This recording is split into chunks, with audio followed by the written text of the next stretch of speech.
I want to show you this map. Of the 25 to 50 plus Labour councillors, lords, Member of Parliament who have been caught adopting, texting and meeting young boys for sex. Yes, you heard me right. For sex. It appears Britain is a safe haven for paedophiles. Former State Labour Minister and convicted paedophile. A paedophile who abducted a young girl as she walked home and sexually abused her for 27 hours. As many as they may be, the 25 plus I found surprisingly did not spend a single day in jail. While we all might think we live in a country full of law and orders and justice for all, but the reality is that the law does not apply to the ones who influence the legislature.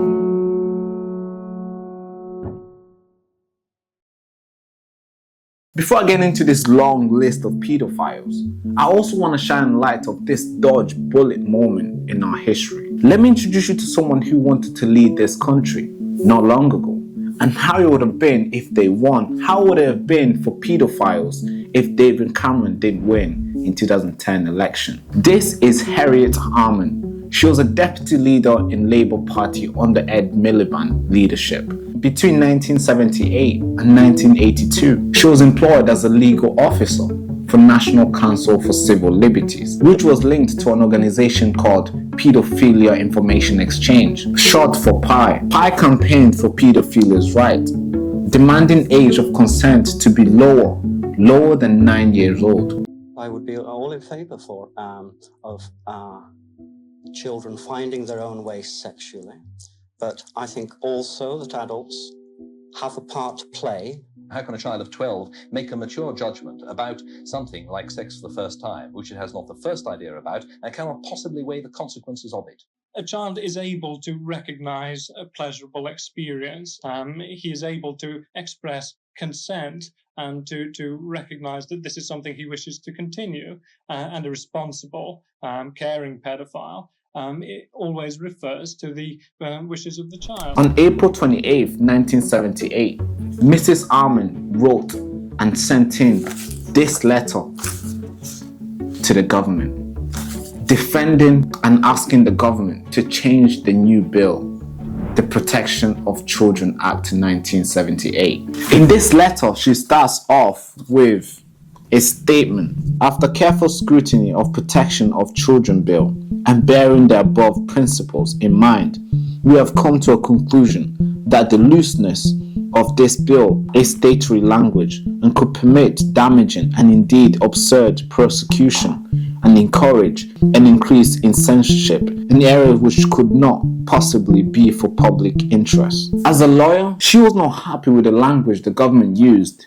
in this Protection Bill Act in 1978, and she wanted to change something.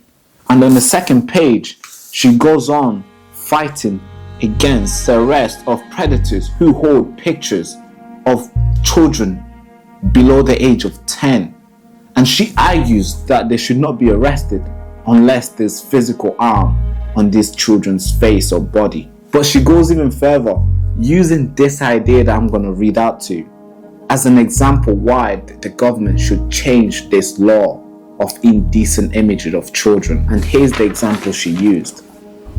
Against the marriage couple who take a photograph of their child in the nude and later show it to a friend who puts it on a display in his room.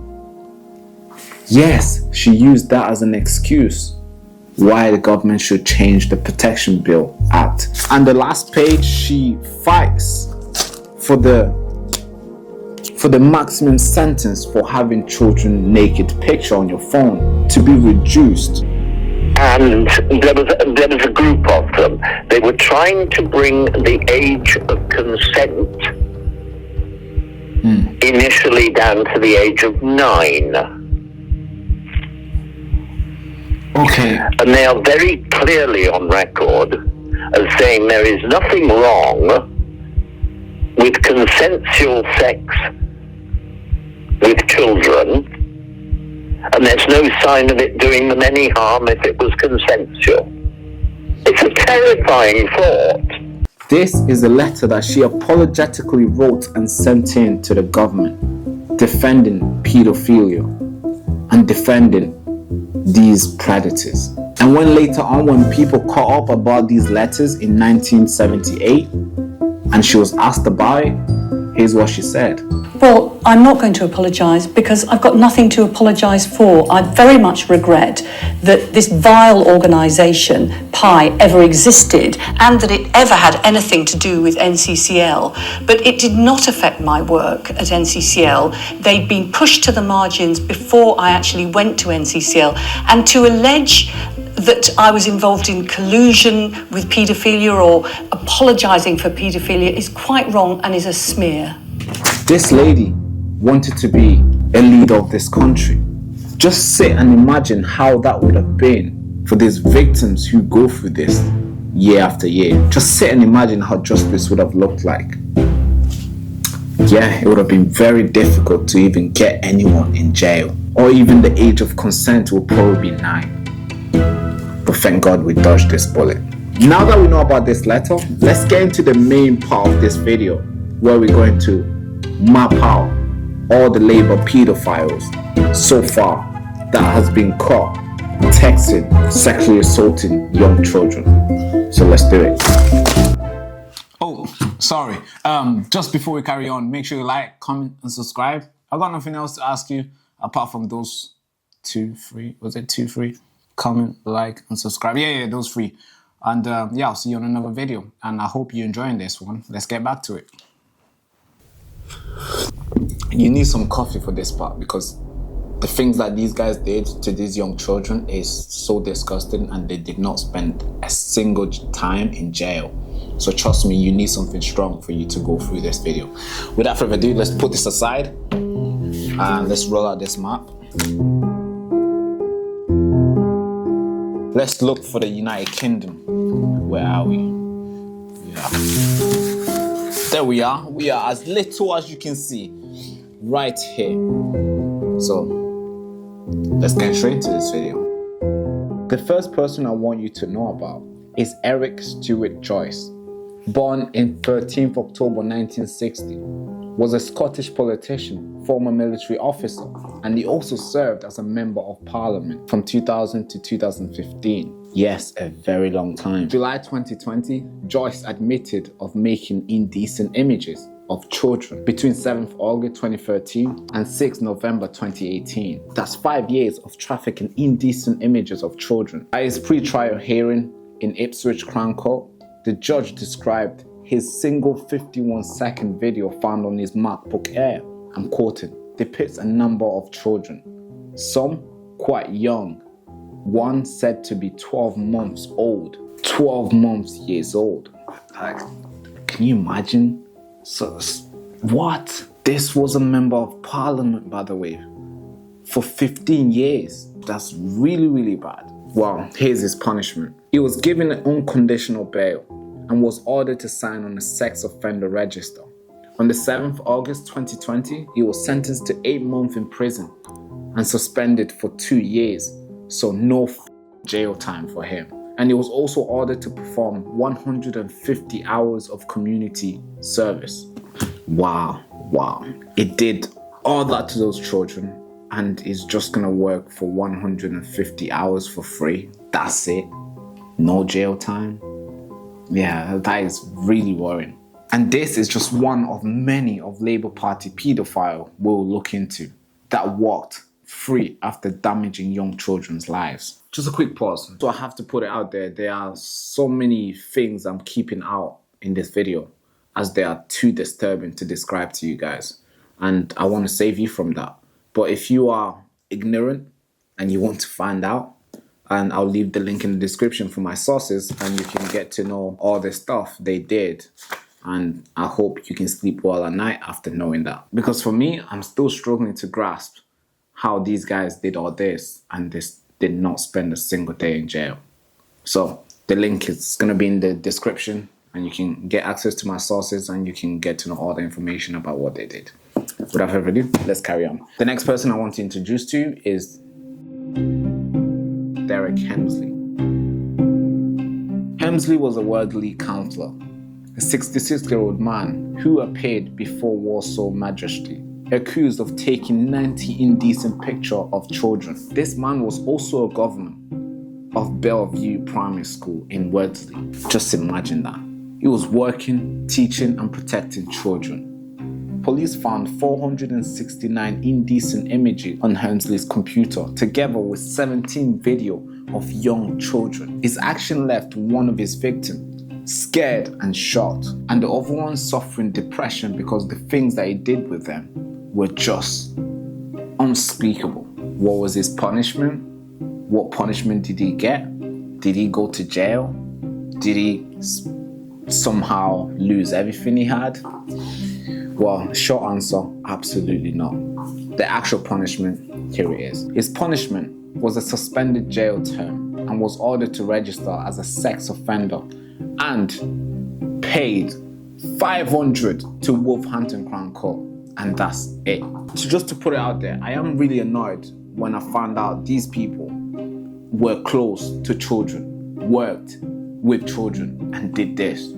That just makes me more annoyed. Like, what? And if you haven't got the maturity to maintain your own relationship as an adult with adults, yeah, is it surprising that sexuality gets manifest in situations of dominance of minors? That makes so much sense. So what you're saying is basically these guys can't handle relationship with older peers because they lose control, and with the kids they have so much control and they want to stay dominant. It does look that way, doesn't it? Wow. But as shocked as you and I are, we still need to carry on because there's one more that I want to get to, because this one was really bad. I couldn't keep it out of the list. November 2017, another Labour councillor admitted to child abuse imagery charges. Sean Morton from Moray, Scotland, pleaded guilty to keeping pictures of girls possibly as young as 10 years old on his laptop.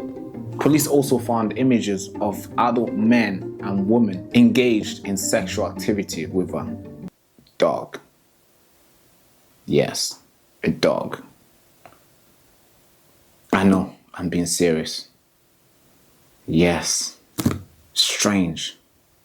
Again. Sean at first described this allegation a smear on my reputation on his social media profiles. That's what he said. And many people thought people were lying against him. But guess what? A few days later, here's what he did. Admitted to charges of possessing extreme pornographic material depicting adult engaging in sexual activity with an animal between November 8th and 29th, 2013. And another charge of taking or permitting to be taken indecent photograph of children on November 11th, 2013. His punishment, you might be wondering again, it was given a community payback order, which includes 140 hours of unpaid work within 9 months. Morton also received 3 years suspension order and was placed on a sex offender register. Same as others, no jail time. Just work for 140 hours for free. That's it.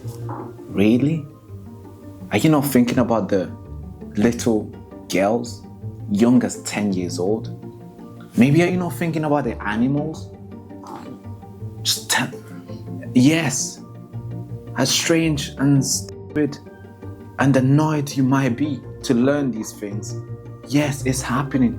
The justice system just happens to not work anymore. When it comes to people who they know, they just turn a blind eye. And there's so many of them. The list just go on and go on and go on. And guess what? None of these guys spent a single day in jail. And the victim, depressed, traumatized, life changed in a bad way. And the perpetrators are just walking freely, just waiting for the sex order offense register to expire, which takes about, on average, 3 years, 5 years, 10 years. Then they can just get back and reoffend. That is a problem, and that needs to be fixed. When it comes to defending vulnerable individuals, I get passionate. And each chance I get, I don't think twice in wanting to stepping up and do something great for them, like these children. As a 23-year-old, I consider myself young as well. And I've only been doing this journalism for like 6 months. And the things that I've learned and the things that I've been exposed to has destroyed my innocence. The innocence that my mom, my parents was protecting from me, was protecting me from seeing this. And me digging it up, finding out things like this exist, I'm just slowly realizing and slowly learning that the world needs to get back on being kind. Or maybe the world just needs to be kinder. But I never thought there's people, adults, who have family, who also have children, would go on their ways to do this to other people's children, or to do this to animals, or to do this to anyone. I never thought that until I started digging it up and finding out this is what is happening. And I think human beings need to become a little bit more kinder to each other, especially the ones who are not able to defend themselves, like these children, the children who were sexually assaulted, the children who were exploited, adopted, all these things that happen to them that I don't want to list out as they are too disgusting and too disturbing, and especially for the younger viewers. And I also want to get back to this letter because I'm slowly realizing that the people who we call leaders of this country don't have the best interest for us law-abiding citizens. Because if they did, this letter would not exist. If they did, this letter would not exist. And if they did, most of these rapists would be in jail. The first thing to stop somebody being elected is, do they want to be elected? If they want to be elected, don't vote for them. Yeah, that's a good take. Because that's not the reason to be a politician. Rigorous background check and investigation should be done to every single individual who want to run for office, who want to run for Prime Minister. And the organization doing the checking should also be 100% independent from the government to ensure that us, the people, get the best candidate in the office, the ones with the best interest for the people. Until then, we're just gonna have to be a little bit kinder to each other and hold our leaders accountable when letters like this are exposed. And this is the main reason why I started this company, this channel, Next Frontier. And one of my missions on this channel is to advocate for justice for the ones who are voiceless, the ones who are defenseless, and hold government organizations accountable. And I'd want you to join me on this mission. And maybe we can do something bigger than ever before in exposing things like this and holding people accountable, and also demanding justice for the voiceless. There's nothing much I'm asking from you. All I'm asking you is just like this video, share it to a friend, and subscribe, because that is actually the biggest thing I can ask for. So please subscribe. Without further ado, thank you so much for watching. Hand to the head, I'm saluting you. Bye-bye, bye-bye, bye-bye.